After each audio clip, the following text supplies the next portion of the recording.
Am I the a-hole I did not send my ex-fiancé's belongings to her? 3 months ago, Vanessa no-showed me on the day of the wedding. She had not mentioned any disagreements, and I was taken by surprise when she just did not show up at the altar. We had been living together in a rented apartment. I tried reaching her and her parents' numbers, but they had all blocked me, I believe. So I stopped trying to contact them and left the apartment after paying my share of dues. The apartment owner asked me to take her belongings with me as well, but I refused and told him to contact her himself, and I gave him hers and her family's phone numbers and address.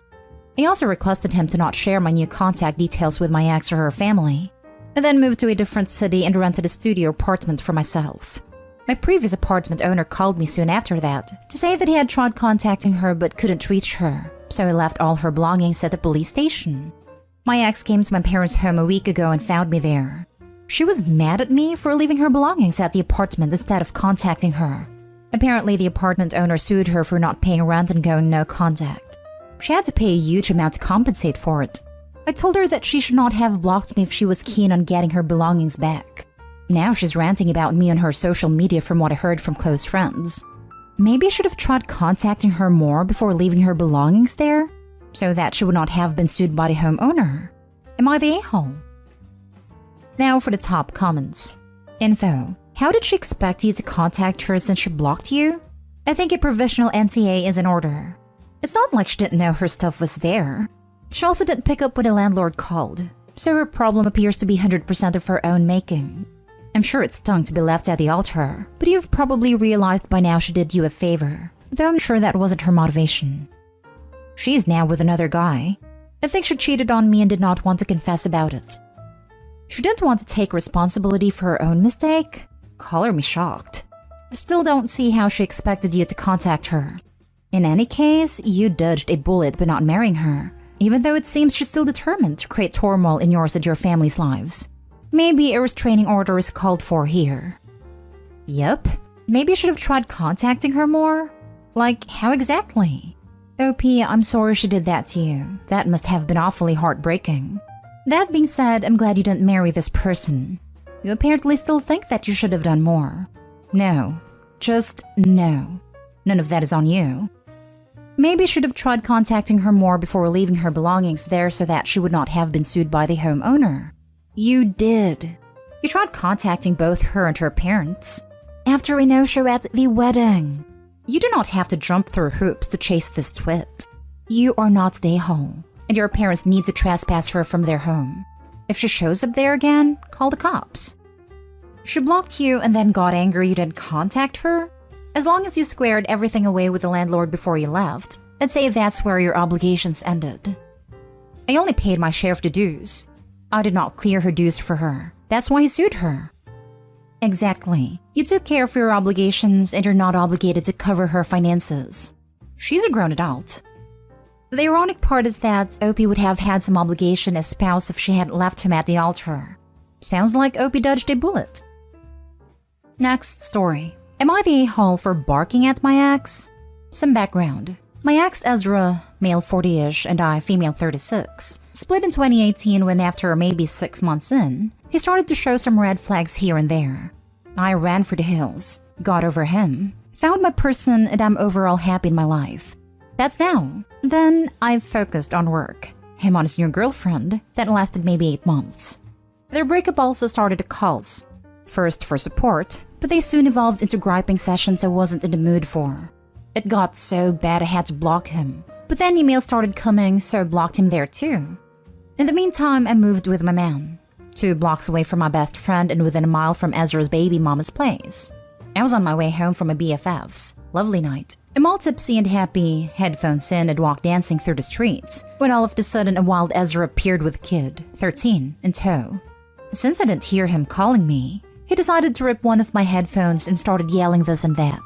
Basically rubbish and how I destroyed his relationship. Never met the girl, so witchcraft it is. And how I'm a huge witch. Well, so I started barking, and kept barking, rising the volume to match his. People were staring, but I'm too tipsy, so I don't give a F. Lucky for him, a clever boy, he got quiet quickly, looked around and left. Eureka! Something works. Since then, every time Ezra bothers me in public, I just bark at him loudly till he runs away. One of common acquaintances is a happy gossip. Apparently, Ezra is, in his own words, traumatized by my behavior. He says I'm crazy, and I'm an a-hole for humiliating him in public. Am I, though? You are a queen. No, you. This is honestly the biggest power move there is. You decided to not play by his rules and give him what he wants. A public fight in front of his kid, and came up with an off-the-wall move that he has no idea how to respond to. Absolutely amazing. Hopefully he'll learn you're the alpha here and leave you alone eventually. Sometimes you just have to be a little louder and boisterous to get people to shut up and leave you alone. As long as you have not initiated a confrontation, shut it down quickly and move along. Your last sentence is exactly what I'm thinking. I've no time for a row in the middle of the street. It's very time effective. 60-second tops and I can go on my own way. You did what you had to do to get away from the crazy ex. If you keep saying that he was traumatized, tell the gossip acquaintance how he assaulted you. Because ripping your headphones is considered ass, and you were so scared that you freaked out and started to bark. Complain that you need therapy now. I'm already in therapy for totally unrelated things. Therapy squared. Thank you so much. It's not a serious of a crime here where I live. Don't worry though, it's not a big issue in my life. He's just a little bee. Pun definitely intended. Next story is titled, Am I the a-hole for using my ex-wife's maiden name? Ex and I have been divorced almost 10 years. She kept my last name because we have kids or something like that. I wanted her to change it back and told her it was the law that she had to. I don't use my last name for her. I have her in my phone with her old name. When I have to send her a check, I use her old name. When I fill out forms for the schools or doctors, I use her old name. And she says this causes problems, but I'm not sure why. A couple weeks ago, my daughter called her mother during a class at school and asked her what her last name was. Obviously, this made the mother confused. My daughter said that Dad wrote it down as old name, but you always write it as my name. The mother told my daughter that it was my name. The week after that, my daughter brought me a sports paper to sign. The mother had already signed and written her name. Before I signed, I crossed out my name and wrote her old name. My daughter started to cry and said I was disrespecting the mother, but I told her the mother was disrespecting me by keeping my name. Next thing I know, I get a nasty email from the mother telling me to cease and desist using her old name and that her legal name is my name. She said if it happens again, she will take me to family court.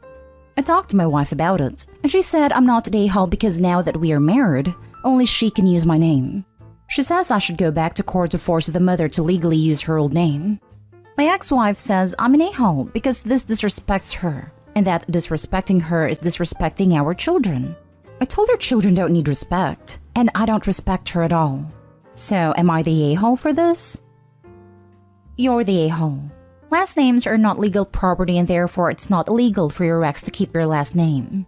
A court cannot and will not force her to change it, so you'd be wasting time and money. So you lied to her. Using her non-legal name means checks will bounce. Her identity cannot be confirmed, etc.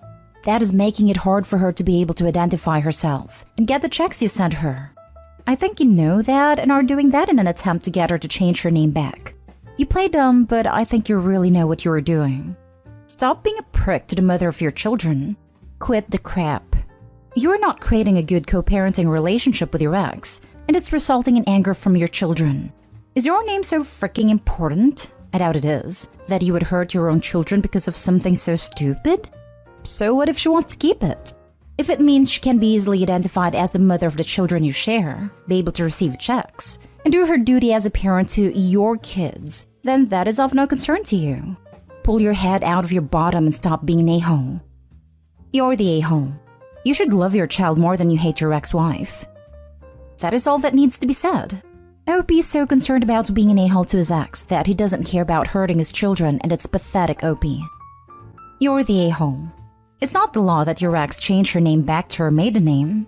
Her name is legally the last name she changed it to when she married you. You're putting down the wrong name every time you put down her maiden name on something. It could cause a lot of issues. She might not be able to cash checks you write her in that name. If you fill out medical forms with her maiden name, it doesn't match her ID, which has her legal name on it. The one she changed it to when she got married to you. You're not only being disrespectful, you're causing actual problems. She didn't steal anything. It's so true. It can cause, and already causes, so many problems legally wise.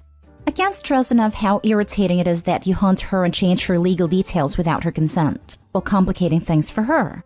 And since you brought the legal aspect, there's a solid chance that it's illicit or borderline illicit to change her legal details without her consent. It's not illicit to keep her marital name, that's for sure. You're the offender here. And if I was in her position, I would take you to court a long time ago. I don't know how she has the patience to deal with it for a decade. Next story. Am I the a-hole for no longer helping my girlfriend? My girlfriend has a history of bringing animals home with no real regard for the people she lives with. I found out only after I had already moved out with her that her parents had kicked her out previously for the same issue. This isn't the reason she moved in with me. She had moved back in with her parents after not being able to financially sustain herself before I met her. When we moved in together, she had 5 cats and 4 dogs.